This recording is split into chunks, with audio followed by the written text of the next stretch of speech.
warahmatullahi wabarakatuh. Perkenalkan, nama saya Jabilah dengan NPM 202201501494.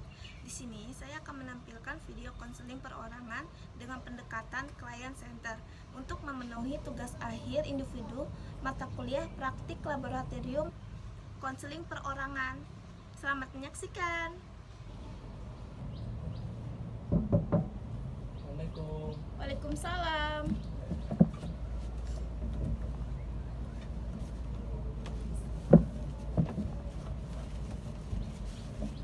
Silakan duduk. Iya. Saya duduk di sini ya. Iya, apa?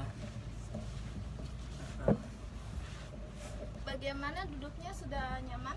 Sudah nih, udah nyaman. Oke. Kakaknya naik apa ke sini? Saya naik motor Oh, naik sini. motor. Iya. Macet nggak? Oh, macet ini. Macet ya. Ada macet gitu. Emang rumahnya di mana? Saya di Jakarta Utara. Oh, Jakarta Utara. Iya. Sebelum memulai sesi konseling ini, alangkah baiknya kita perkenalkan terlebih dahulu ya, agar kita kenal satu sama lain. Perkenalkan, nama saya Jabilah. Saya di sini sebagai konselor akan membantu kakaknya untuk mengatasi permasalahan yang kakak kini hadapi, dan saya juga akan memberikan solusi permasalahan yang kakak alami pada saat ini. Nah, kakak bisa manggil saya Mbak ataupun kakak. Mbak aja, Mbak. Oke, Mbak. Kakaknya bisa perkenalkan diri terlebih dahulu. Ya, perkenalkan, nama saya Gilang Pratama Putra. Asal saya di Jakarta Utara. Oke. Gimana nih kabarnya hari ini? Kurang gak enak lah intinya, Kak. Oh, Iya. kenapa nih? Lagi ada masalah soal inilah intinya. Oh ya, oke. Kalau boleh tahu, kegiatan kakak dalam sehari-hari apa ya?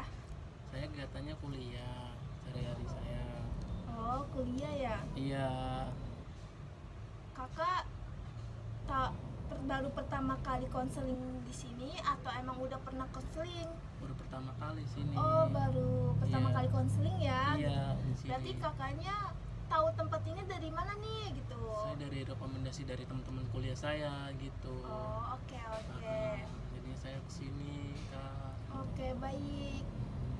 Sebelum memulai sesi konseling ini, saya akan menjelaskan nih terlebih dahulu tentang penstrukturan dalam konseling. Nah, penstrukturan dalam konseling ini terdapat proses konseling. Apakah kakak tahu apa itu proses konseling itu? Tidak tahu, Kak. Baik. Kalau kakak tidak tahu, sebaiknya saya menjelaskan terlebih dahulu ya, agar kakaknya lebih paham mengenai proses konseling ini. Nah, proses konseling ini itu merupakan saya sebagai konselor akan membantu mengentaskan permasalahan kakaknya yang kini kakak hadapi, dan saya juga akan memberikan solusi permasalahan yang kakak alami. Dan di sini saya tidak akan menghakimi permasalahan yang kakak ceritakan kepada saya, tetapi saya akan mendengarkan kakak dengan baik. Apakah kakak sudah paham? Saya sudah paham. Baik, kalau kakak sudah paham. Nah, di sini ada fungsi konseling ya. Nah, fungsi konseling ini terdapat satu perkembangan, di mana saya sebagai konselor akan mengembangkan potensi kakak, keterampilan kakak, bahkan minat kakak. Yang kedua ada fungsi pengentasan. Nah, fungsi pengentasan ini di mana saya akan mengentaskan permasalahan yang kakak alami dan membantu kakaknya untuk mencari solusi dari permasalahan tersebut.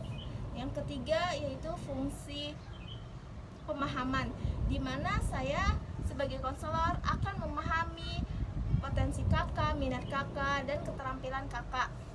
Apakah sudah paham? Sudah paham.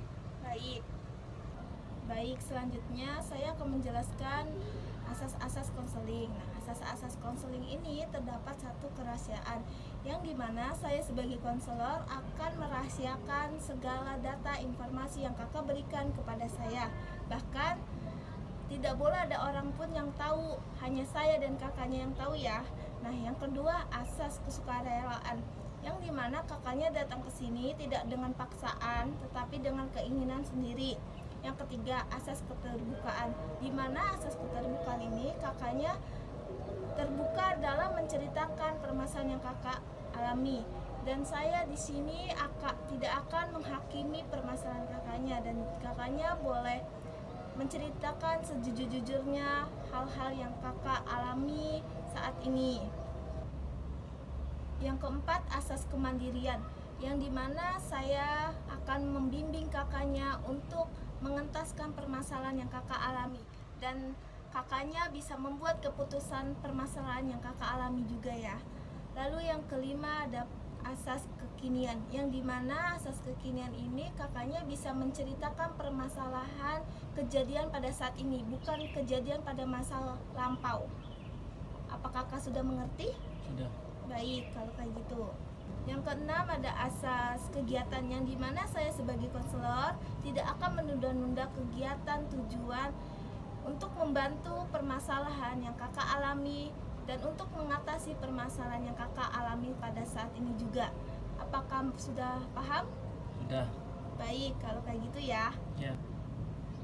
Baik, selanjutnya saya akan menjelaskan mengenai kontrak konseling.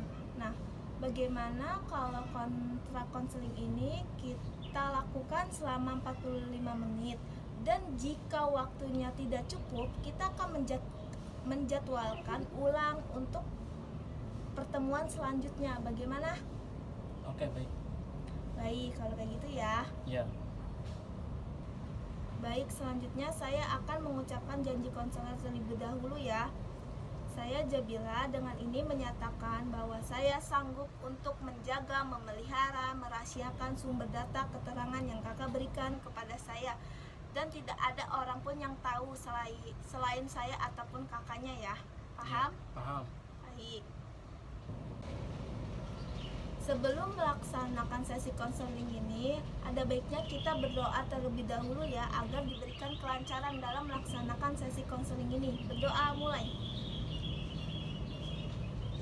Berdoa selesai. Oke. Kita mulai ya sesi konseling ini. Ya. Pastinya kakaknya datang ke sini untuk menceritakan permasalahan yang kakak alami saat ini. Bisa diceritakan permasalahannya, Kak? Silakan. Saya merasa capek banget, Kak. Terus tugas-tugas dari kuliah tuh banyak banget, banyak yang numpuk. Jadi saya mengumpulkan itu bersamaan sama teman-teman saya, dan saya juga ngumpulnya tuh selalu terakhir, lelah, lesu, capek gitu, Kak. Sering tidurnya tuh sering jarang lah, intinya gitu.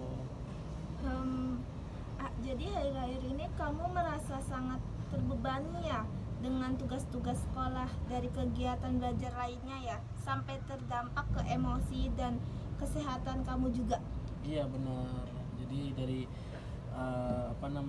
waktu 24 jam itu yang harusnya tuh nggak cukup gitu loh. Saya bahkan kadang-kadang lupa karena sibukannya ngerjain tugas terus, jadi gitu. Wajar kalau kamu merasa kelelahan. Kamu sedang menghadapi tekanan besar dari berbagai sisi. Sepertinya kamu juga butuh waktu untuk dirimu sendiri ya? Iya, benar. Saya ingin punya waktu istirahat, ya kan? Tapi merasa bersalah kalau nggak belajar, nggak ngerjain tugas tuh kayak gimana gitu loh, Kak. Rasa bersalah itu bisa muncul karena kamu merasa bertanggung jawab, tapi tubuh dan pikiran kita juga butuh jeda agar bisa tetap sehat dan fokus. Bagaimana kalau kita coba atur waktu bersama? Terima kasih sudah berbagi dengan jujur pada hari ini. Kita bisa memulai dengan membuat jadwal harian yang seimbang, membagi waktu belajar, istirahat, dan kegiatan lainnya. Saya akan bantu kamu menyusunnya minggu ini, dan kita mengevaluasi bersama di pertemuan berikutnya. Setuju? Setuju, Kak. Saya merasa lebih lega setelah cerita dan mau coba ubah cara mengatur waktunya. Baik. Bagus sekali kamu sudah mengambil langkah penting. Jangan ragu untuk menghubungi saya kalau kamu butuh bantuan sebelum sesi berikutnya. Jadi kakaknya bisa menghubungi saya lewat Instagram yang tertera dan WA yang tertera ya. Iya, Kak. Baik. Bagaimana sesi konseling ini? Kita cukupkan saja? Ya, cukupkan saya. Oke, kita cukupkan saja ya. Sebelum kita mengakhiri sesi konseling pada hari ini, kita melakukan berdoa dulu ya terlebih dahulu. Berdoa mulai. Doa selesai.